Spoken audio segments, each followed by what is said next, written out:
Lorsqu'un client nous demande « Est-ce qu'on peut accrocher une toile directement sur le mur sans qu'elle soit encadrée? » On lui répond spontanément « Oui », tout comme on peut mettre un matelas directement sur le plancher de notre chambre sans qu'il y ait de tête ni de pied liés.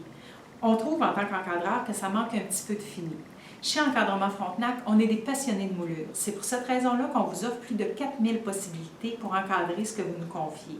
On veut pouvoir répondre tant à vos goûts, à votre budget, à votre décor, mais le critère le plus important pour nous est que vous aimiez votre pièce sur votre mur pendant des années à venir. Je vais vous faire une démonstration à partir d'une œuvre sur panneau de l'artiste Marie-André Leblond, un beau taureau que j'ai ici, et je vais vous montrer différentes moulures qui, à mon sens, seraient des choix intéressants pour mettre en valeur la pièce que j'ai à encadrer ici. Je vais commencer avec la moulure flottante. Donc, le cadre flottant est une moulure qu'on met à l'arrière de notre pièce, comme ça ici, qui est un style plutôt minimaliste et assez moderne aussi parce que c'est des lignes très pures. On oublie un petit peu le cadre. C'est pour les gens, justement, qui veulent avoir une finition, mais qui ne veulent pas trop voir l'encadrement. Ensuite, on a la moulure plus classique pour les gens qui veulent avoir quelque chose qui va se marier à différents décors, mais qui va rester dans le temps. Donc, qui est classique, qu'on peut admirer pendant des années encore, qui suit les modes en fait. Et qui va chercher, si vous remarquez, les couleurs, le brun orangé et le noir qui sont très présents dans ma petite bête ici. Ensuite, j'ai la moulure rustique. Donc, la moulure rustique sur laquelle vous voyez peut-être les petits picots ici, qui ont l'air d'avoir été mangés par les bébites, mais rassurez-vous, vous n'aurez pas de petite bête sur votre mur, c'est fait de façon mécanique. Cette moulure-là conviendrait très bien dans une maison où est-ce qu'on a beaucoup d'antiquités, entre autres.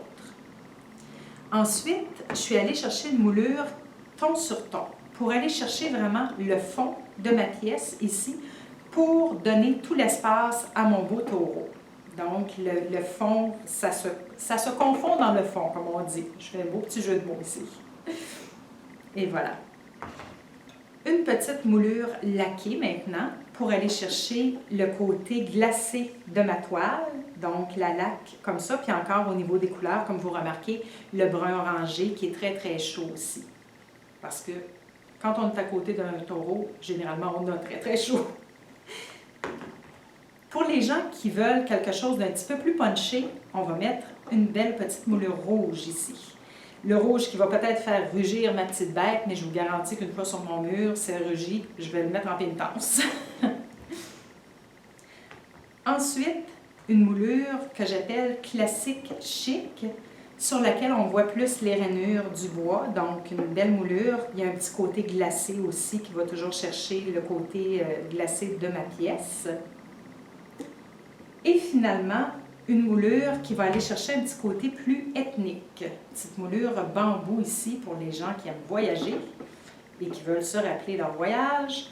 Puis, vous voyez, ça prend un petit peu plus de place. Il y a beaucoup de texture, mais encore là, les rondeurs, la texture vont chercher des caractéristiques que j'ai dans ma pièce à encadrer. Alors, je vais aller travailler un petit peu. Je vais aller faire mon cadre et je vais vous revenir avec le résultat final. À tout de suite! Voilà, j'ai terminé de faire mon cadre et vous êtes sûrement impatient de voir laquelle des moulures j'ai choisi parmi celles que je vous avais montrées. Eh bien, aucune. Je suis plutôt allée vers une combinaison de moulures en commençant avec un flottant non autosuffisant qu'on va déposer autour de la pièce à encadrer sans rien cacher, sur laquelle on va mettre une autre petite moulure, ici une moulure blanc cassé qui est laquée pour donner de la lumière et de la profondeur à mon encadrement, sur laquelle j'ai superposé une moulure en cuir. Et oui, la collection Angus de Larson Jewel, mon doigt est pris. Et voilà. Donc, j'ai osé, oui, mettre du cuir autour de mon taureau. Et je vous montre le résultat maintenant. Et voilà. Mon beau taureau, tout de cuir vêtu. Et je termine en vous disant que François et moi, on fabrique les encadrements ici même dans notre atelier. On est passionnés par notre métier et c'est pour cette raison-là qu'on croit être les mieux placés pour vous conseiller et vous guider dans le choix du meilleur encadrement possible pour les pièces que vous nous apportez. On veut que vous les aimiez pendant longtemps. On est là pour ça.